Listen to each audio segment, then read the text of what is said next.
आज आप लोगों को इंजीनियरिंग ड्राइंग का एक बहुत ही महत्वपूर्ण चैप्टर जिसका नाम है प्रोजेक्शन, ये मैं आपको बताने जा रहा हूँ।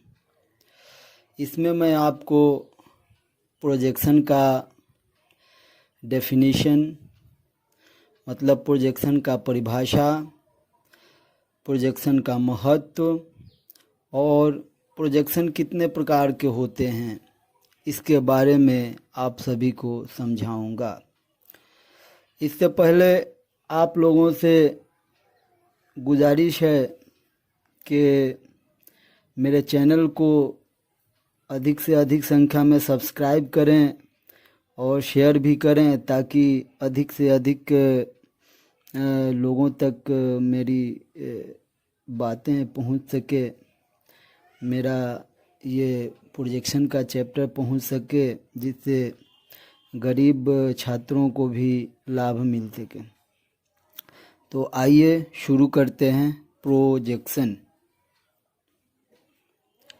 प्रोजेक्शन को कैसे डिफाइन करेंगे।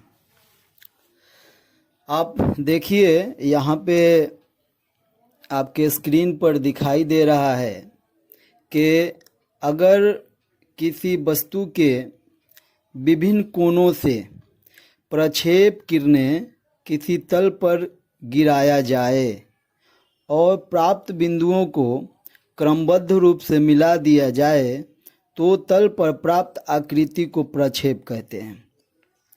देखिए इस उदाहरण से मैं आपको समझा रहा हूँ इस डेफिनेशन को।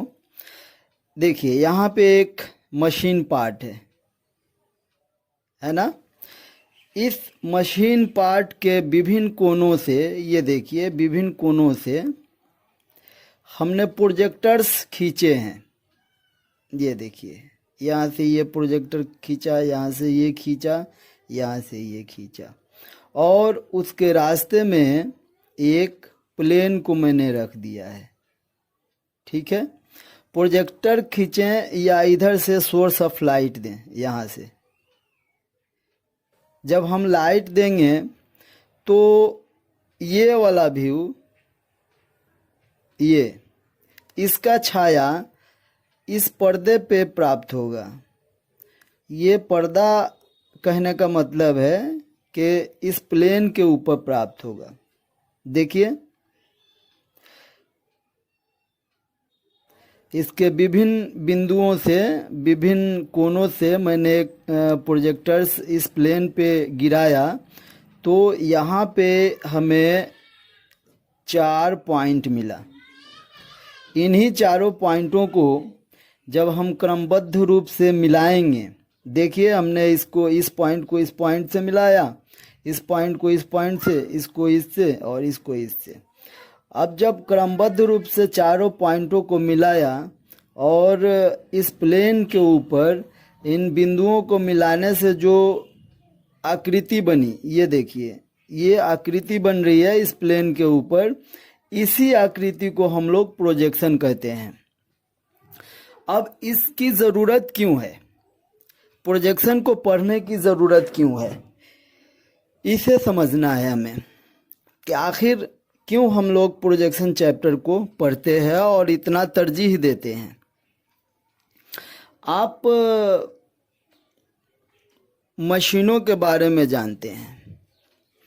दुनिया में जितनी भी मशीनें या मशीन पार्ट बनते हैं सभी प्रोजेक्शन के सिद्धांत पे आधारित होते हैं और पार्ट्स को बनाने के लिए या मशीन को बनाने के लिए पहले उसका ड्राइंग बनता है और वह सभी ड्राइंग प्रोजेक्शन के सिद्धांत पे आधारित होता है। इसीलिए हमें प्रोजेक्शन पढ़ने की बहुत ही सख्त ज़रूरत है। बिना प्रोजेक्शन जाने हम किसी भी मशीन पार्ट का कोई भी ड्राइंग नहीं बना सकते।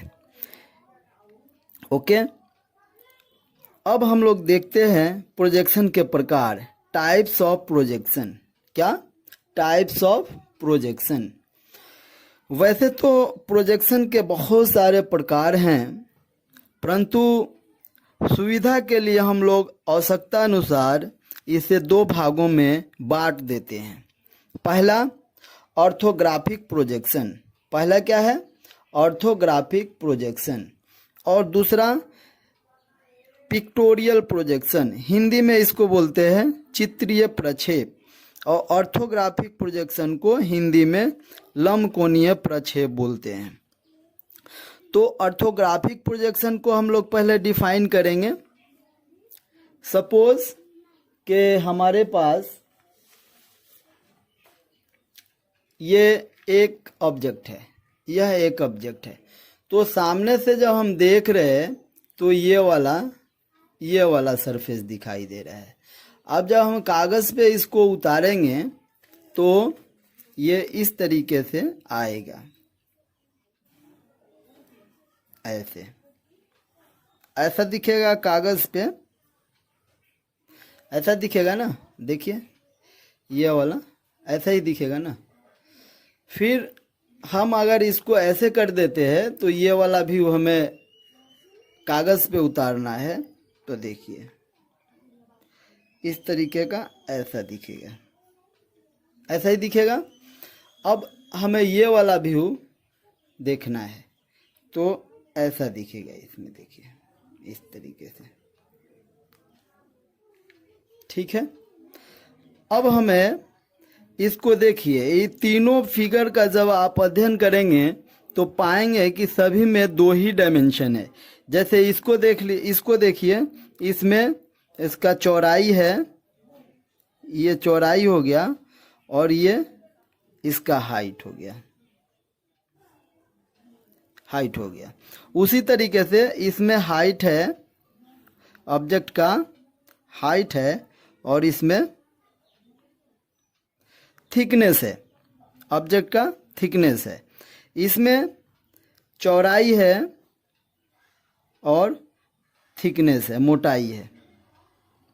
इस तरीके से इन पार्टिकुलर व्यूज़ को, जिसमें केवल दो ही डायमेंशन है, या तो इसमें हाइट है और मोटाई है, यानी कि दो ही डायमेंशन हुआ, हाइट और मोटाई, चौड़ाई और मोटाई, हाइट और चौड़ाई, ठीक है। तो इसको हम लोग ऑर्थोग्राफिक प्रोजेक्शन बोलते हैं। क्या बोलते हैं? ऑर्थोग्राफिक प्रोजेक्शन, लंबकोणीय प्रक्षेप। इसको हम लोग शॉर्ट में 2D भी बोलते हैं। 2D, two dimensional object. क्या बोलते हैं इसको? 2D। 2D का मतलब हुआ टू डायमेंशनल ऑब्जेक्ट।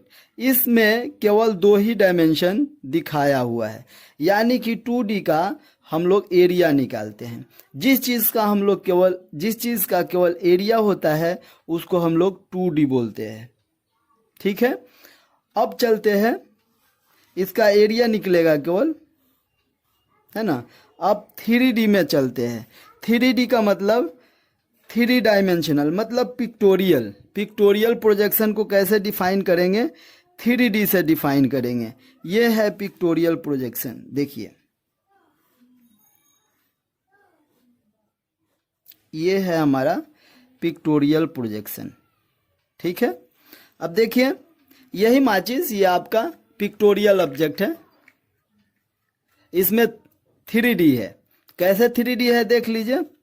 ये आपका चौड़ाई हो गया, एक ही ऑब्जेक्ट में चौड़ाई भी है, और ये आपका हाइट हो गया, ये चौड़ाई हो गया, और ये आपका थिकनेस हो गया, यहाँ से यहाँ थिकनेस हो गया, ठीक है। तो इसमें आपका